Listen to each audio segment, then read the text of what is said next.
Hello students, enema classes में आपका स्वागत है। मैं आज आप लोगों को क्लास 6 सिविक्स पाठ 8 ग्रामीण प्रशासन इस चैप्टर का प्रश्नोत्तर, matching the flowing, class note सारा कुछ करवाऊंगी। ठीक है, तो अगर आपको इस वीडियो का क्लास नोट्स या फिर लेक्चर वीडियो चाहिए तो आप मेरे एनिमा क्लासेस को ज्वाइन कर सकते हैं। तो चलिए वीडियो को स्टार्ट करती हूँ। पहला प्रश्न है, निम्नलिखित में से किसके पास गांव की समूची भूमि और खेतों का रिकॉर्ड होता है? उत्तर होगा ख, पटवारी। दूसरा प्रश्न है, जिले के राजस्व अधिकारियों में सबसे ऊंचे स्तर का अधिकारी होता है? उत्तर होगा जिला मजिस्ट्रेट। तीसरा प्रश्न है, देश में हुई श्वेत क्रांति नाम से निम्नलिखित में से किस नाम से जानी जाती है? उत्तर होगा ख, दुग्ध क्रांति। चौथा प्रश्न है, न्याय उत्तराधिकार कानून 2005 पारित होने से निम्नलिखित में से विशेषकर किन्हें लाभ प्राप्त हुआ? उत्तर होगा ग, मृतक की विधवा और उसकी पुत्रियों। दूसरा प्रश्न है, दूसरा में हम लोग को सही और गलत बताना है। ठीक है, पहला प्रश्न है, एक जिला कई तहसीलों में बटा होता है? उत्तर होगा सही। दूसरा प्रश्न है, जिलों का मुख्य चिकित्सा अधिकारी सिविल सर्जन कहलाता है? सही। तीसरा, कलेक्टर पुलिस विभाग का अध्यक्ष होता है? गलत। चौथा, जिला में शिक्षा विभाग का अध्यक्ष स्कूल इंस्पेक्टर या जिला शिक्षा अधिकारी कहलाता है? गलत। जिला न्यायाधीश का न्यायालय जिले की उच्चतम फौजदारी न्यायालय यानी क्रिमिनल कोर्ट होता है? गलत। तीसरा में मैचिंग द फ्लोइंग है, एक दूसरे को मिलाना है। ठीक है, पहला कलेक्टर, इसका होगा घ, जिलों में भू राजस्व का सबसे बड़ा अधिकारी। दूसरा, जमींदारी प्रथा का उन्मूलन, इसका होगा ग, भूमि सुधार कार्यक्रम। तीसरा, बंधुआ मजदूर, इसका होगा क, बिना मजदूरी के काम करने के लिए बाध्य। चौथा है कृषि टेक्नोलॉजी, इसका होगा ख, उन्नत बीज और उर्वरक। चौथा वाले प्रश्न को उत्तर सारे संक्षिप्त में देंगे। ठीक है, पहला प्रश्न है, गांवों में पटवारी द्वारा किए जाने वाले किन्हीं दो कार्यों का वर्णन करें? उत्तर होगा गांवों में पटवारी द्वारा किए जाने वाले दो कार्यों का निम्नलिखित है। पहला, पटवारी इलाके की समूची भूमि का रिकॉर्ड करता है। दूसरा, जमीन को मापना और उसका हिसाब रखना पटवारी का प्रमुख कर्तव्य होता है।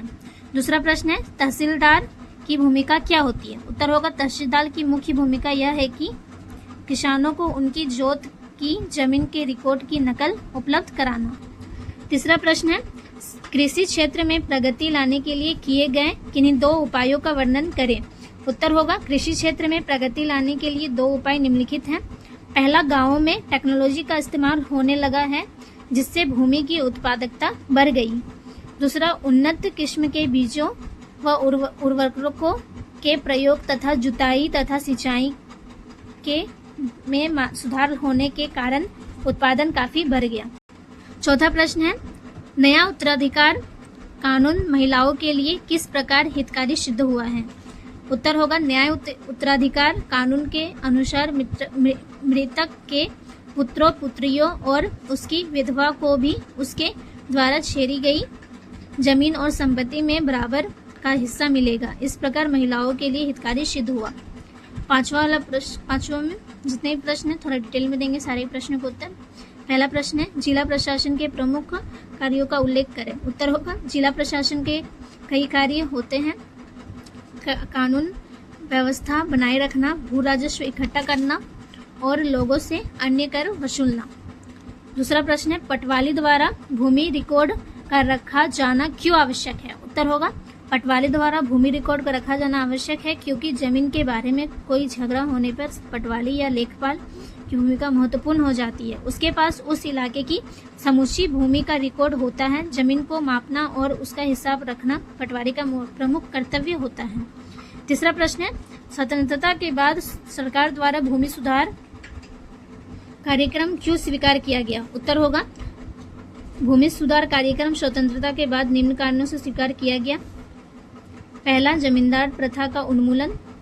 आबादी के समय कृषि योग्य भूमि का एक बड़ा हिस्सा कुछ जमींदारों के हाथों में था जिससे किसानों का शोषण हो रहा था। इसका उद्देश्य जमींदारी उन्मूलन के माध्यम से भूमि जोतने वाले को जमीन का मालिक बनाया था। दूसरा है कृषि उत्पादकता में वृद्धि, भूमि सुधारों में माध्यम से पटवारी सुरक्षा और चकबंदी। तीसरा भूमि की अधिकतम सीमा, एक व्यक्ति या परिवार के पास भूमि की अधिकतम सीमा तय करना और अतिरिक्त जमीन को भूमिहीन में परिवर्तित करना ताकि असमानता कम हो सके। चौथा सामाजिक और आर्थिक जानकारी, ग्रामीण क्षेत्रों में घनी भूस्वामी और गरीब किसानों के बीच की खाई को कम करके सामाजिक न्याय स्थापित करना। चौथा प्रश्न है बंधुआ मजदूरी के उन्मूलन पर नोट लिखिए। उत्तर होगा बंधुआ मजदूरी प्रणाली 1976 को लागू करके बंधुआ मजदूरी प्रणाली को 24 अक्टूबर 1974 से संपूर्ण देश से खत्म कर दिया गया। इस अधिनियम के जरिए कर्ज की भी समाप्ति हुई। ठीक है, तो सारे प्रश्नों का उत्तर मैं आप लोगों को करवा चुकी हूँ। ठीक है, अब लास्ट बचा हुआ है छठा, मेरी पहचान करें मैं कौन हूँ। पहला प्रश्न है मैं गाँव में भूमि रिकॉर्ड रखता हूँ। उत्तर होगा पटवारी। दूसरा है मैं जिले का सबसे बड़ा अधिशासी अधिकारी हूँ। उत्तर होगा जिलाधीश। तीसरा मैं तहसील का मुखिया कहलाता हूँ। उत्तर होगा तहसीलदार। तो मैं आज आप लोगों को क्लास 6 चैप्टर 8 का सारे प्रश्नों उत्तर, mention the following, fill in the blanks सारा कुछ करवा चुकी है। ठीक है, आशा है कि आपको वीडियो पसंद आया होगा। धन्यवाद।